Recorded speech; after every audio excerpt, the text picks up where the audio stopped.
Sir வணக்கம். தேமுதிக தலைவர் captain Vijayakanth காலமாயிருக்காரு. அவருடனான உங்களுடைய அனுபவங்களை பயந்துட்டேன் சார். வணக்கம். இன்று காலை எழுந்தவுடன் எனது அருமை தம்பி கேப்டன் விஜயகாந்த் நம்மளை விட்டு பிரிந்து விட்டார் என்ற செய்தியை என் மகன் கூறினார். என்னால் ஒன்றுமே பேச முடியவில்லை. சிறிது நேரம் கழித்து தான் சுயநினைவுக்கே வந்தேன். தம்பி விஜயகாந்த் கிட்டத்தட்ட 84வது வருஷத்துல இருந்து 84ல ஒரு இண்டஸ்ட்ரிக்கு வந்தாரு. முதல் படம். அந்த படத்துல இருந்து இன்று வரை அவரு கூட நெருங்கி பழகும் வாய்ப்பை பெற்றேன். அவரு தமிழகம் முழுவதும் கேப்டன் என்று அழைக்கப்பட்டவர். அவர் நடிகர் என்று யாருமே அந்த நேரத்தில் சொல்லாமல் கேப்டன் கேப்டன் என்று அவர் பழக்கப்பட்டார். எங்கு பார்த்தாலும் அவருடைய மன்றங்கள் உருவாகி அவரை தூக்கி பிடித்தார்கள் தமிழக மக்கள். அந்த நேரத்திலே என்னோட நெருக்கமாக இருந்தார். நானும் அவருடன் நெருக்கமாக இருந்தேன். எங்கு சென்றாலும் என்னை அழைத்து செல்வார். மனிதர்கள் புனிதர் என்பார்கள். அவர் மாதிரி ஒரு நல்ல மனிதரை இந்த திரையுலகத்தில் பார்ப்பது என்பது ரொம்ப சிரமம். அப்படியாகப்பட்ட ஒரு நடிகர், அக்கறை கொண்டவர், சினிமா நடிகராக காலத்திலிருந்து என்னுடைய வளர்ச்சியிலும் நடிகராக இருந்து கொண்டு பல நண்பர்களையும் வளர்த்தவர், பல புதிய இயக்குநர்களையும் அறிமுகப்படுத்தியவர். அவரை பற்றி பேசுவதென்றால் மொழி வரமாட்டேன் என்கிறது. அந்த அளவுக்கு எங்களுடைய ஒற்றுமை இருந்தது. படம் தமிழ் மேல் வெறியை கொண்ட நடிகர் அவர். எத்தனையோ தயாரிப்பாளர்கள், தெலுங்கு தயாரிப்பாளர்கள், மலையாள தயாரிப்பாளர்கள் வந்து அண்ணா ஒரு தெலுங்கு படம் பண்ண சொல்லுங்கன்னு கேட்டா, நான் கேப்டன் கேட்டா சொல்லுவாரு, தமிழை தவிர நான் எந்த படமும் நடிக்க மாட்டேன் அப்படின்னு சொல்லுவாரு. அந்த மாதிரி ஒரு வெறி பிடித்த தமிழன் ஒரே நடிகரே அவர் தான். எந்த லாங்குவேஜ்லயும் நடிக்காத ஒரு நடிகர். ப்ரொடியூசர்களுக்கு, தயாரிப்பாளர்களுக்கு ஒரு பிரச்சனை என்றால் கூடவே இருந்து அந்த படம் வெளியிடுவதற்கு என்னென்ன உதவிகளை செய்ய வேண்டுமோ, அவருக்கு வர வேண்டிய பணமாக இருந்தாலும், வேற நடிகர்களுக்கு வர வேண்டிய பணமாக இருந்தாலும் அதை தானே பொறுப்பேற்றுக் கொண்டு அந்த படம் வெளியிடுவதற்கு வேண்டிய உதவிகளை செய்த ஒரு உன்னதமான ஒரு வெறிப்பிடித்த கலைஞன். அந்த மாதிரி ஒரு கலைஞனை பார்க்க முடியாது. அவர் நடித்த படங்களில் சில தயாரிப்பாளர்கள் பணம் கொடுக்க முடியாத சூழ்நிலை ஏற்பட்டாலும் அதை அவர் பெருசாக எடுத்துக்கொள்வதில்லை. உடனே அந்த பணத்தை அப்புறம் எப்ப வேணாலும் கொடுங்க, நீங்க அதை நான் வாங்கிக்கிறேன் அப்படின்னு சொல்லுவாரு. ஒரு படம் பெரிய பண்ணி அந்த தயாரிப்பாளரை சொல்லுவது போல தப்பு இல்லை என்று நினைக்கின்றேன். கள்ளழகர் என்ற ஒரு படம், அந்த படத்தை அவரு படம் முடிந்து ரிலீஸ் ஆகிற நேரத்தில் ஹென்றி என்ற ஒரு தயாரிப்பாளர், ரொம்ப அருமையான தயாரிப்பாளர், நல்ல தயாரிப்பாளர், அவர் எடுத்த படங்கள் எல்லாம் மகா வெற்றியை பெற்றது. அப்படியாகப்பட்ட தயாரிப்பாளர் கள்ளழகர் ரிலீஸ் நேரத்துல என்னால இப்போதைக்கு ரொம்ப சிரமமா இருக்கு அப்படின்னு சொல்ற நேரம் ஒரு சூழ்நிலை வந்தது அவருக்கு. அந்த நேரத்துல கேப்டன் அவர்கள் எனக்கு தர வேண்டிய பணத்தை நீங்கள் படம் ரிலீஸ் ஆகி கொடுங்கள், இப்போது எனக்கு தேவையில்லை என்று சொல்லி அந்த படத்தை வெளியிடுவதற்கு அவ்வளவு தூரம் உரிமையோடு அந்த படத்தை கூட இருந்து வெளியிட்டார். அப்போது நடிகர் சங்கத்தில் தலைவராக இருந்த காலத்தில் தயாரிப்பாளர் சங்கத்தில் நான் செயலாளராக பணியாற்றிக் கொண்டிருந்தேன். அந்த நேரத்தில் ஒரு அமைப்புக்கும் தயாரிப்பாளர் சங்கத்துக்கும் ஒரு பிரச்சனை ஏற்பட்டு கோர்ட்டு மூலியமாக தயாரிப்பாளர் சங்கத்திலே மூடும் அளவுக்கு ஒரு சூழ்நிலை ஏற்பட்டு தயாரிப்பாளர் சங்கத்தை மூடிவிட்டார்கள். அப்போது கேப்டன் அவர்கள் நடிகர் சங்க தலைவராக இருந்தார். உடனே எனக்கு போன் செய்து, அண்ணா நாளையில இருந்து தயாரிப்பாளர் சங்கத்தை நடிகர் சங்கத்தில் நடத்துங்க, நான் உங்களுக்கு நடிகர் சங்கத்துல இடம் தர்றேன் அப்படின்னு சொல்லிட்டு நடிகர் சங்கத்துல எங்களுக்கு ஒரு இடம் ஒதுக்கி கொடுத்து தயாரிப்பாளர் சங்கம் அங்க செயல்பட வைத்தார். அதற்கு பிறகு கோர்ட்டு மூலமா ஆர்டர் வாங்கி நாங்க தயாரிப்பாளர் சங்கத்தை திறந்தோம். அந்த மாதிரி ஒரு நடிகர் மட்டுமல்லாமல் தயாரிப்பாளர்களுக்கு எந்த பிரச்சனையும் வந்தாலும் உடனே அதை தீர்த்து வைக்கக்கூடிய அருமையான ஒரு நடிகர், தயாரிப்பாளர், உத்தமர், புனிதர், யாராவது பசி என்று வந்து விட்டால் அந்த காலத்துல ராஜா பாசிஸ்ல மத்தியானம் 1 மணிக்கு சாப்பிட ஆரம்பிப்பாங்க. 3 மணி 4 மணி வரைக்கும் அன்னதானம் மாதிரி நடந்துகிட்டே இருக்கும். யாரு வந்து பசின்னு அவர்கிட்ட சொல்ல முடியாது. சாப்பிட்டியான்னு கேட்பாரு. சொல்லுவாங்க, முன்னெல்லாம் எம்ஜிஆர் வந்து போனா கீழே சாப்பிட்டு வந்துட்டீங்களான்னு கேட்டுதான் பேசுவாருன்னு. அதை நாங்கெல்லாம் 2 முறை பார்த்திருக்கின்றோம். ஆனால் தினமும் கேப்டன் ஆபீஸ்ல, ராஜாபா ஆபீஸ்ல நாங்கெல்லாம் மத்தியானம் இருக்கையில இந்த விழா மாதிரி டெய்லி கல்யாணம் நடக்கிற மாதிரி, ஒரு கல்யாணம் ஒரு நாள் நடக்கிறதுக்கே நம்ம எவ்வளவு சிரமப்படுவோம்னு உங்களுக்கு தெரியும். அவர் வந்து தினசரி கிட்டத்தட்ட ஒரு 100 பேர், 150 பேர், 200 பேர் வந்து இயக்குநர்கள், புதிய இயக்குநர்கள், அசிஸ்டன்ட் டைரக்டர்ஸ், சினிமா சம்பந்தப்பட்ட இல்லாதவர்களா இருந்தால் கூட பசி என்று வந்து விட்டால் அங்க சாப்பாடுலாம் கேப்டன் ஆபீஸுக்கு போனா சாப்பிடலாம்னு தைரியமா வடபழனில இருந்து வருவாங்க, வந்து இங்க சாப்பிட்டு போவாங்க. அந்த மாதிரி ஒரு புனிதர். அவர் வந்து இந்த நிலைமை ஒரு 2 வருட காலமாக சிரமப்பட்டது எங்களுக்கெல்லாம் பெரும் கவலையை தந்தது. இந்த கடைசியா நான் வந்து அவரை சந்தித்தது 2-3 மாதங்களுக்கு முன்பு அவருடைய பிறந்த நாள் வந்தது. நான் ஒவ்வொரு பிறந்த நாளுக்கும் அவரை போய் பார்த்து அவரை வாழ்த்தி விட்டு வருவது வழக்கம். இந்த முறை போய் வாழ்த்த சென்றிருந்தேன். அவரு யாருமே அலோவ் பண்ணல அவங்க பிரேமலதா மேடம்.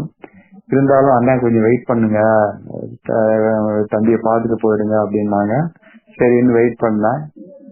அவங்க வந்து கேப்டனை வந்து உட்கார வச்சுட்டு என்னை வந்து கூப்பிட்டாங்க. எனக்கு அப்படியே உள்ள போகையில கால் கையெல்லாம் நடுங்கிடுச்சு. பிடிச்சி கைய பிடிச்சுக்கிட்டாரு. என்னை பார்த்த உடனே அவங்க காதுல அழகு பண்ண வந்திருக்காரு அப்படின்னு சொன்னாங்க. அப்படியே என் கைய பிடிச்சுக்கிட்டாரு, கைய விடவே மாட்டேன்னாரு.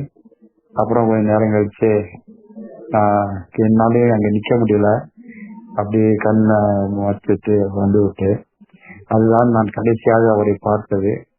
அந்த ஒரு மனிதருக்கு இந்த மாதிரி ஒரு நிலைமை இவ்வளவு சீக்கிரம் வந்திருக்க கூடாது. அவர் வந்து ஒரு மழை வெள்ளம், இப்போ எல்லாம் மழை வெள்ளம் வந்தா நன்கொடைன்னு கேக்குறாங்க. கேட்ட உடனேதான் கொண்டாந்து கொடுக்கறாங்க யாரா இருந்தாலும்.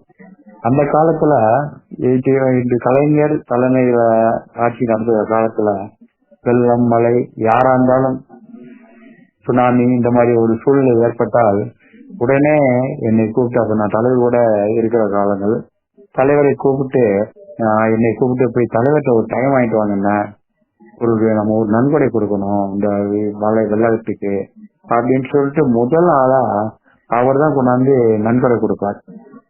அதை பார்த்து எல்லாரும் பேப்பர்ல பார்த்து இல்ல பார்த்த உடனே எல்லாரும் கொடுக்க ஆரம்பிப்பாங்க. அப்போ இவர் ஆரம்பிச்சு வைக்கிறதே கேப்டன் தான் ஆரம்பிச்சு வைப்பார். அது பெருமையா தலைவர் பலமுறை சொல்லி இருக்கிறார்.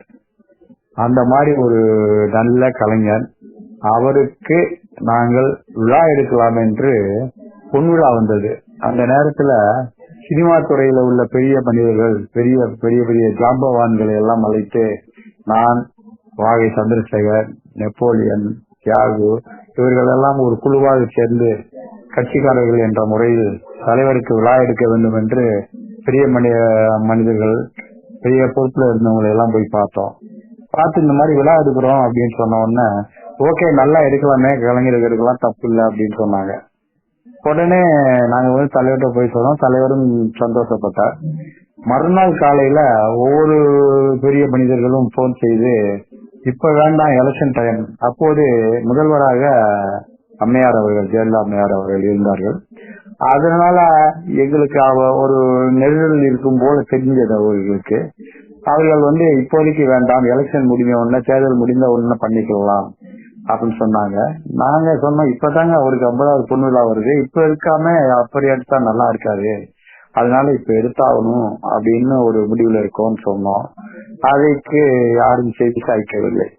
உடனே நாங்கள் எல்லாம் ஒரு குழுவாக கூடி என்ன பண்ணலாம், இதெல்லாம் எடுத்தே ஆக வேண்டும் என்று முடிவு செய்து ஒரு தலைவரை, கேப்டன் அவர்கள் நடிகர் சங்க தலைவராக இருக்கிறார், அவரை போய் அழைக்கலாம், அவர் தலைமையில நடத்தலாம் என்று முடிவு செய்து நேரடியாக கேப்டன் அவர்கள் வீட்டுக்கு சென்று கேப்டன் அவர்களை அணுகி இந்த மாதிரி ஒரு விழா எடுக்கலாம் என்று இருக்கின்றோம். பெரிய மனிதர்கள் எல்லாம் கேட்டோம், எல்லாம் ஒற்றுக்கொண்டார்கள். மறுபடியும் கூப்பிட்டு இப்போதைக்கு வேண்டாம் என்று கூறுகிறார்கள். ஆனால் விழா எடுத்தே ஆக வேண்டும் என்று கூறையில இதுல என்ன மாற்று கருத்து இருக்கு? அவர் வந்து நம்ம தந்தை மாதிரி. அவர் சினிமா துறையில இத்தனை படங்களுக்கு வசனம் எழுதியிருக்கிறார், திரைக்கதை எழுதியிருக்கிறார், படம் எடுத்திருக்கிறார். சினிமாவில் பெரிய சிவாஜி, எம்ஜிஆர் போன்றவர்கள் எல்லாம் உருவாக்குறதுக்கு உரிமையாக இருந்திருக்கிறார். அவருக்கு விழா எடுக்கிறது என்ன மாற்று கருத்து இருக்கிறது? நீங்கள் சொன்னால் நானே தலைமை ஏற்று நடத்துகிறேன் என்று எங்களை எல்லாம் அப்படி சிலிர்க்க வைத்தார். சிலிர்க்க வைத்தது மட்டும் இல்ல, அன்று மாலையே ராஜாபாளையத்துல ஒரு ஆபீஸ் ஒதுக்கி அந்த வேலைகளை ஆரம்பித்தோம். திடீர்னு ஒரு நாள் எங்களிடம் சொன்னார், தலைவருக்கு விழாவை எடுக்கிறதுக்கு ஏதாவது ஒரு நினைவு சின்னம் பண்ணணும் அப்படின்னு சொல்லி ஒரு தங்க பேனா கொடுக்கலாம். ஏன்னா நாங்க அப்ப வந்து ஒவ்வொரு ஆர்டிஸ்ட், ஒவ்வொரு கலைப்படையை சேர்ந்த திரைப்பட தயாரிப்பாளர்களை அணுகி வசூல் செய்தோம். அது கிட்டத்தட்ட ₹1 கோடி. அப்ப ₹1 கோடிங்கிறது பெரிய தொகை. அந்த தொகை எங்களுக்கு கலெக்ட் ஆயினது. அதுல வந்து ஒரு தங்க பேனாவை ஒன்று ரெடி செய்து அதை வந்து கடற்கரையில் ஒரு கூட்டம் நடத்தி, கடற்கரையில வந்து யாரும் சாதாரணமா அரசியல் கட்சிக்காரர்கள் தான் கூட்டம் நடத்துவார்கள். நம்மளை சினிமா துறையிலிருந்து யாரும் நடத்தினதாக இதுவரைக்கும் சரித்திரம் கிடையாது. அப்படி இருக்கையில நாங்க வந்து அந்த சீரணி அரங்கத்துல 3 ஸ்டேஜ் போட்டு ஒரு பெரிய விழா எடுத்தோம். அது வந்து கேப்டன் தலைமையில தான் எடுத்தோம். அது விழா எடுத்து முடிஞ்சோடனே தலைவர் அவர்களுக்கு அவ்வளவு சந்தோஷம். அதாவது விஜய்னா கூப்பிடுவாரு விஜயகாந்தா, இதுக்கு நான் என்ன கைமாறு செய்ய போறேன் என்று கையை பிடித்து கொண்டு சொன்னார். அந்த அளவுக்கு தலைவர் அவரோட அன்பாக இருந்தார். 2வது, கேப்டன் வந்து எப்போ வெளியூர் போனாலும் அந்த ஊர்ல ஒரு கேப்டனுடைய கொடி பறக்குது அப்படின்னா, விஜயகாந்த் ரசிகர் மன்ற கொடி பறக்குதுன்னா உடனே அங்க ரசிகர் மன்ற தோழர்களை அழைத்து இங்க உள்ள ஸ்கூலு, அங்க உள்ள பள்ளிக்கூடம் அதுக்கு வந்து பார்வையிடணும்னு சொல்லுவாரு. உடனே அவங்க கூட்டு போவாங்க. அங்க போனா அங்க வந்து டேபிள் இருக்கா, சேர் இருக்கா, சாப்பாடு போடுறாங்களா, மதியம் சாப்பாடு உண்டா, அப்படி எல்லாம் கேட்டு அதற்கு வேண்டிய ஏற்பாடுகள் செய்து அவர்களுக்கு புத்தகங்கள் வாங்கி கொடுத்து அவர்களை தமிழ்நாடு முழுவதும், நான் சொல்வது ஏதோ ஒரு இடத்துல போய் வாங்கி கொடுத்தாரு என்று சொல்லவில்லை, தமிழ்நாடு முழுவதும் இங்கு ஏதாவது பள்ளியில் சேர் டேபிள் இல்லை என்றால் உடனே சென்னைக்கு வந்தவுடன் அந்த ஆர்டர் செய்து அந்த பள்ளிக்கு அனுப்பி விடுவார். உடனே அந்த ரசிகர் மன்ற தோழர்களை அழைத்து அதை வந்து விட்டதா என்று கன்ஃபார்ம் செய்து கொள்வார். அந்த மாதிரி அவரை பத்தி என்ன சொல்றது ஒன்னும் புரிய மாட்டேங்குது. அவர் வாங்குற சம்பளத்துல 30%, அதாவது ₹1,00,000 சம்பளம் வாங்கினார்னா ₹30,000 வந்து நன்கொடையா எல்லாருக்கும் கொடுக்கறது தான் அவருடைய பழக்கமா வைத்திருந்தார். அவரு நடிகர் சங்க தலைவரான உடனே அவர் வந்து ஒரு விழா எடுத்து ஒரு மலேசியாவெல்லாம் ஒரு ஃபங்க்ஷன் பண்ணி அந்த கடனை அடைச்சு அந்த சங்கத்தை தலைநிவர் செய்தார். அதெல்லாம் பெரிய ஒரு நடக்க முடியாத பெரிய பெரிய ஜாம்பவான்கள் எல்லாம் அதுல தலைவராக இருந்தார்கள். அவைகளெல்லாம் நடக்க முடியாது அவர் பண்ணி காமிச்சாரு. அந்த மாதிரி ஒரு தங்க மனிதர். ஒரு வாரத்துக்கு 10 நாளைக்கு முன்னாடி கூட எனக்கு வந்து இன்டர்வியூ கேட்டாங்க 2-3 சேனல்ல. உங்களுக்கும் கேப்டனுக்கும் என்ன தொடர்புன்னு அது 1-2 சொல்ல முடியாது, நிறைய இருக்கு. நிறைய சொல்லிக்கிட்டே இருக்கலாம். இருந்தாலும் அப்படியாகப்பட்ட ஒரு மனிதரை எப்படி என் குடும்பத்தில் எந்த விழாவாக இருந்தாலும், என் மகள் திருமணம், மகன் திருமணம், எந்த திருமணமாக இருந்தாலும் முன்னின்று அப்படி அதாவது வரவேற்பாளர் மாதிரி நின்று எல்லா வேலைகளையும் செய்வார். நானும் அவர் குடும்பத்தில் இருந்த எல்லா விழாக்களிலும் கலந்து கொண்டு இருந்தேன். இப்போது அவரை எப்படி போய் அந்த முகத்தை பார்ப்பது என்ற சூழ்நிலையைத்தான் அமர்ந்து கொண்டிருக்கிறேன். ஏன்னா இன்றைக்கு பார்த்திருப்பீங்க நீங்க தொலைக்காட்சிகளில் தமிழகம் முழுவதும் இருந்து மக்கள் வெள்ளம். அண்ணாவுக்கு பிறகு பெரிய இந்த மாதிரி ஒரு கூட்டத்தை நான் பாக்குறேன். ஏன்னா சில கூட்டங்கள்ல நம்ம போயிட்டே இருப்போம், இது அப்படி இல்ல, அந்த இடத்துல வந்து அப்படி குழுமி இருக்காங்க. அது வந்து திரைத்துறையா இருக்கட்டும், அரசியல் துறையா இருக்கட்டும், அவர் வந்து அசைக்க முடியாத ஒரு தலைவராக திகழ்ந்தார். யாருக்கும் பயப்பட மாட்டாரு. ஏதோ யாரு என்ன சொன்னாலும் தோன்கை. அதாவது இந்த மதுரையில ஒரு விழா ஒண்ணு எடுத்தோம். அந்த பங்கன் வந்து ட்ரெயின்ல வந்து எல்லாரும் போய்கிட்டு இருந்தோம். மதுரையில சாப்பாடு இல்ல சாப்பிடல எல்லாரும் அப்படின்னு திண்டுக்கல் பக்கத்துல வண்டி ட்ரெயினே நிப்பாட்டி எல்லா நடிகர்களுக்கும் சாப்பாடு வாங்கி கொடுத்து அதுக்கப்புறம் தான் வண்டி எடுக்க சொன்னாரு. அந்த அளவுக்கு ஒரு வல்லமை படைத்தவர், எதையும் நினைத்ததை சாதிக்கக்கூடியவர்.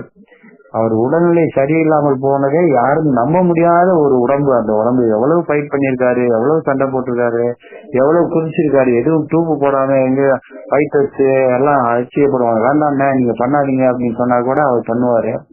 அந்த மாதிரி ஒரு உடம்பு, அந்த மாதிரி ஒரு நடிகர், அந்த மாதிரி ஒரு நல்ல மனிதரை இழந்து விட்டோம். என் தம்பியை இழந்து இருக்கிறேன். அவர் ஆத்மா சாந்தி அடைய எல்லாம் வல்ல இறைவனை வேண்டுகிறேன்.